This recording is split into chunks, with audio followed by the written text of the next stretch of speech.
নমস্কার বন্ধুরা, astrology update চ্যানেলে আপনাকে স্বাগত জানাই। পিতৃপক্ষে এই দুটি গাছে জল নিবেদন করুন এবং পুজো দিন, তাতে পূর্বপুরুষের কৃপা আসবে, সমৃদ্ধি হবে, সুখ আসবে।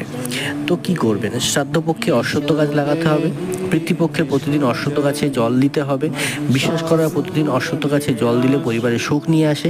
পুরাণ অনুসারে অশ্বত্থ গাছের পিতৃপুরুষের বাস, তাই অশ্বত্থ গাছে জল তিল মিশিয়ে দুধ নিবেদন করা উচিত, এতে পিতৃপুরুষ তৃপ্তি লাভ করে।